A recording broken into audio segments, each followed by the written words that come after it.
Good morning, सुप्रभात, केम छो, सलाम। उम्मीद है आप सब लोग बेहतर होंगे, अपना ध्यान रख रहे होंगे। आप में से कई सारे लोग मुझसे सिर्फ एक ही चीज पूछ रहे हैं बार बार, वो ये पूछ रहे हैं कि सर हम आगे आगे पढ़ रहे हैं, पीछे का पूरा भूल रहे हैं।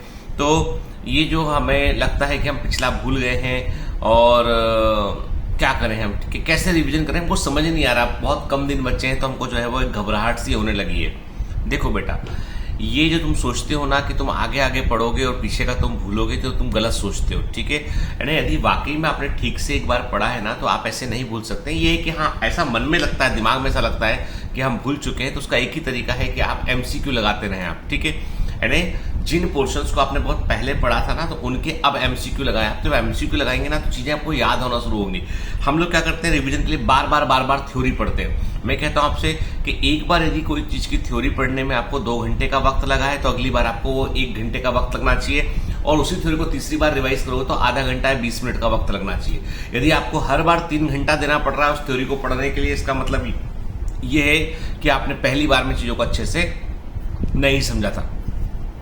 तो ये आपको थोड़ा सा जो है पढ़ने का तरीका अपना जो है वो चेंज करना होगा। याद रखिए, नीट जैसे एग्जाम और आईआईटी जैसे एग्जाम जो है वो बहुत सारे बच्चे उन एग्जाम को निकाल सकते हैं, बशर्ते उनको लंबा वक्त मिले, ठीक है। पेपर सॉल्व करने के लिए मोर टाइम मिले, पढ़ने के लिए मोर टाइम मिले, ठीक है। तो ये जो जितने एग्जाम होते हैं ना, इनमें एक इनबिल्ट फैक्टर होता है। वो फैक्टर ये होता है टाइम मैनेजमेंट, ठीक है। Time management during the examination paper, time management during the preparation, ठीक है, time management during the revision, ठीक है।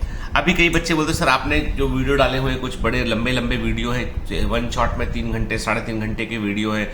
आपने एक बहुत बड़ा वीडियो भी डाला, 39 घंटे का वीडियो भी डाला है बायोमेट्रिक्स क्लासेस ऑनलाइन में आपने, ठीक है। तो वो 12th वाले पूरे पोर्शन की फिजिक्स का है ना, जिसको हम गन शॉट वीडियो बोल सकते हैं, ठीक है, मेगा वन शॉट बोल सकते हैं। देखें क्या उनको, हम जरूरत पड़ रही है, आपको फायदा मिल रहा है, आप एक पर्टिकुलर हिस्से को रिवाइज करके आप बेहतर कर सकते हैं, तो आप देखिए। अदरवाइज मैं सच कहता हूं आपसे कि ना, यदि कोई चैप्टर आपका पुख्ता है, परफेक्ट है, आपने पढ़ रखा है, क्वेश्चंस बन रहे हैं, तो वहां पर वीडियो में समय इन्वेस्ट मत कीजिए, वहां पर पढ़ने में समय इन्वेस्ट कीजिए। हाँ, बायोमेट्रिक्स के ऐप में जाकर जो है वो डीपीएस को जरूर रिवाइज कीजिए। जो पुराने टेस्ट हैं उनको सीक्वेंस से रिवाइज करना शुरू कीजिए। यदि आप अपने पुराने जितने टेस्ट हो चुके बायोमेट्रिक्स के ऐप में, सबको आप सीक्वेंस से रिवाइज करना शुरू करेंगे ना, तो आपका एक परफेक्ट रिवीजन होगा। क्योंकि क्या है कि वो वैसे टेस्ट है कि इतना पोर्शन कवर हुआ वो टेस्ट में आ गया, अगले वीक जो पोर्शन कवर हुआ वो टेस्ट में आ गया, नेक्स्ट वीक जो पोर्शन कवर हुआ वो सब मिलाकर टेस्ट में आ गया। तो ग्रेजुअली बढ़ते हुए क्रम में जो बायोमेट्रिक्स के ऑनलाइन टेस्ट है, बढ़ते हुए क्रम में आप करते जाओगे, सिलेबस बढ़ता चला जाएगा, ठीक है। पहले काम थोड़ा ज्यादा तो वैसे ही रिवीजन करते, तो उससे पिछला नहीं भूलोगे आप। समझ रहे बात को? देखो, चैप्टर 1 कंप्लीट हुआ, वीकली टेस्ट हुआ, चैप्टर 1 आया, चैप्टर अगले वीक मान लो चैप्टर 2 का 2 चैप्टर कंप्लीट हो गए, तो अगले वीक के टेस्ट में दोनों चैप्टर आए वो, फिर 3 चैप्टर कंप्लीट हो गए, 3 चैप्टर आए वो।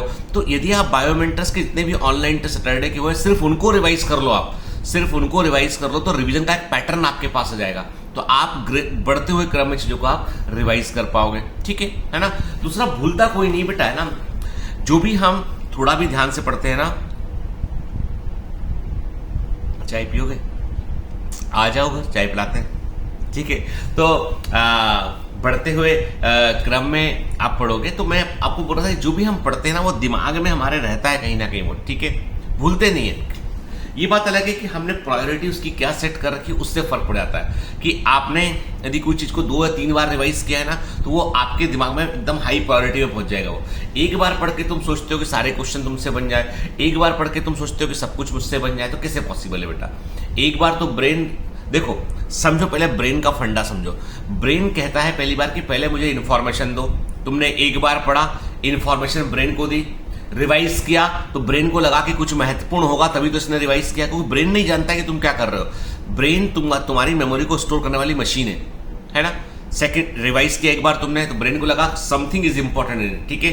फिर तुमने रिवाइज करते हुए कुछ हिस्सों पर बहुत ध्यान दिया, तो वो तुम्हारे दिमाग में चले गए। तीसरी बार रिवाइज किया तो ब्रेन को अब लगा कि यार ये तो बहुत इंपॉर्टेंट है, तब ये 3 बार सेम चीज को दिखा रहा है, तो ब्रेन केमिकल पैकेट बना के रख देगा। भाई सारा कुछ खेल तो हमारे न्यूरॉन्स के अंदर ही तो छिपा हुआ है। समझो ब्रेन, बायोलॉजी को समझो ऐसे बेटा कि आप जो पढ़ रहे हो ना, उसकी पूरी मेमोरी केमिकल्स के रूप में ब्रेन के अंदर स्टोर है। सोओगे नहीं तो केमिकल पैकेट को मैनेज करने में दिक्कत होगी, टेंशन में रहोगे तो ब्रेन को लगेगा कि टेंशन लेना इंपॉर्टेंट है, पढ़ना इंपॉर्टेंट नहीं है, तो टेंशन लेना बंद कर दो। तीसरा, बहुत खुश रहोगे तो ब्रेन को लगेगा कि भैया बगैर कुछ किए खुश है हम, तो काय मेहनत करें, तो वह वो भी मत करो। हर चीज को बैलेंस, ठीक है। ये जो दिन है ना बेटा, आपके मार्च का महीना चल रहा है अभी, आज कितना 3 मार्च है। मैं कह रहा हूं आपसे कि ये जो महीने हैं ना, ये महीने आपके भाग्य को बदलने वाले महीने हैं। आप यदि इस समय जो है वो एफर्ट पूरा लगा देंगे ना, तो आप फोड़ देंगे एग्जाम में, अपनी जिंदगी में बहुत आगे निकल जाएंगे। ये जंप करने का समय है। Behave like a machine. मैं कहता हूं ना, वक्त या तो बदल जाता है या फिर गुजर जाता है। वक्त को बदलने के लिए तपना पड़ता है, और तपने के लिए तो भैया मेहनत करनी पड़ती है, क्योंकि कभी कभी जी जलाने से जिंदगी रोशन हो जाती है। अब कई लोगों को लगता है कि बायोमेंटर्स के क्रैश कोर्स को हम ज्वाइन कर लेंगे तो कोई चमत्कार होगा। तो मैं कह दूं आपसे, साफ साफ बोल दूं, मैं बिल्कुल झूठ बोलने वाला टीचर नहीं हूं। साफ साफ बोलूंगा कि बायोमेंटर्स के क्रैश कोर्स में आप तभी ज्वाइन कीजिएगा जब आपको लगता है कि आपने एक बार थोड़ा पढ़ रखा है, कुछ आपको आता है। कोई कारण ये है कि ये जीरो से नहीं होते crash course. Crash course basically quick revision के लिए होते हैं, जल्दी जल्दी रिवाइज करने के लिए होते हैं। तो क्रैश कोर्स में एकदम ब्लैंक आदमी को हेल्प नहीं मिलती है। हेल्प उसको मिलती है जिसने एक बार पढ़ रखा, उसको हेल्प मिलती है। जिसको एक बार हाँ, एक बड़ा अच्छा क्वेश्चन जो लाइव सेशन में किसी ने मुझसे पूछा था कि सर क्रैश कोर्स यदि ज्वाइन करेंगे तो कितने नंबर हमारे बढ़ जाएंगे?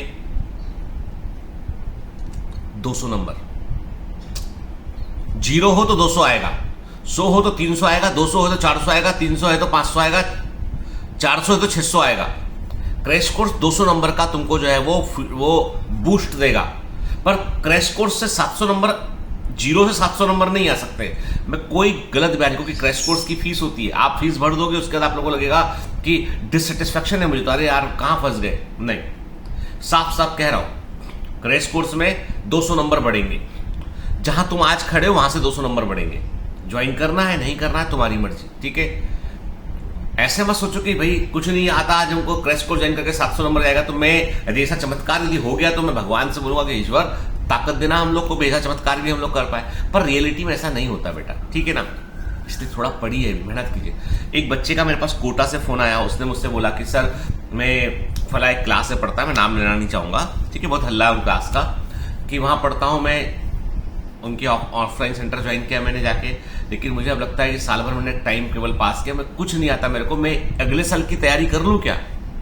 आपके किसी बैच में जुड़ जाओ। तो मैंने कहा बेटा मेरे बैच में सारे एडमिशन बंद है, अगले साल की तैयारी करने का तुम यदि सोच रहे हो, एक नीट के एग्जाम के ठीक पहले, तो तुम्हारी एस्केपिज्म की मेंटेलिटी है, तुम भागना चाहते हो, इसलिए तुम अगले साल को टारगेट कर लियो।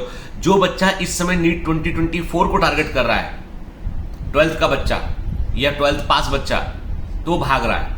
कड़वी बात, सच्ची बात, सीधी बात, सच्चाई से भाग रहा है वो। उसको लगता है कि अगले साल का मैं करूंगा तो उससे कुछ नहीं। बेटा ये जो एग्जाम आने वाला है ना, इसके लिए भले ही तुम्हारे 300 नंबर आए, पूरी जान लगा दो उसमें, ठीक है, कुछ बदलेगा उससे, ठीक है। या तो कोई जिंदगी में क्या होता है बेटा, फेस करना सबसे इंपॉर्टेंट है, चीजों को फेस करना सबसे इंपॉर्टेंट है, भागना इंपॉर्टेंट नहीं है। ऐसे बहाने मत बनाओ जो भागने के समान हो, ठीक है ना, क्लियर। तो कुछ भूलते नहीं है, रिवीजन का एक प्लान बनाओ, और जितने टेस्ट हो चुके हैं उनको रिवाइज करो। आज मैंने बिल्कुल प्योर एकेडमिक बात किया है, मैंने आपसे प्योर एकेडमिक बात किया है, ठीक है। चलिए, bye bye, have a great day.